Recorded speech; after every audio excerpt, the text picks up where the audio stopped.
कर्जमाफीच्या मागणीसाठी शेतकऱ्याचे अनोखे आंदोलन, विहिरीत उभे राहून अन्नत्याग सुरू। नंदुरबार तालुक्यातील सैताने गावात एका शेतकऱ्याने शासनाच्या कर्जमाफी धोरणाविरोधात आक्रमक आंदोलन सुरू केले आहे। शासनाने जाहीर केलेली कर्जमाफी फसवी असल्याचा आरोप करत शेतकरी प्रमोद पाटील यांनी सरसकट कर्जमाफीच्या मागणीसाठी अन्नत्याग आंदोलन छेडले आहे।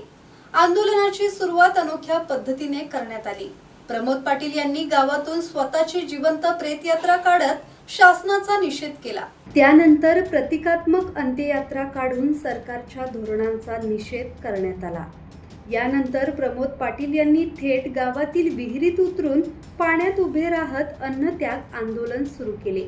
जोपर्यंत सरकारकडून सरसकट कर्जमाफीचे ठोस आश्वासन मिळत नाही तोपर्यंत विहिरीतून बाहेर येणार नसल्याचा इशारा त्यांनी दिला आहे।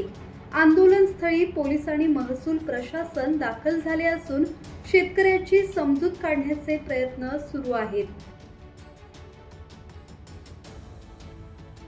सुरेश सुतार, संवाद मराठी लाईव्ह, नंदुरबार।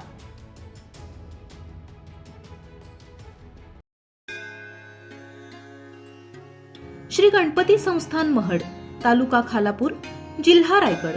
श्री वरद विनायकाच्या भक्तांसाठी भक्त निवासाची सोय, स्वच्छता आणि 24 तास गरम पाणी, सीसीटीव्हीची नजर।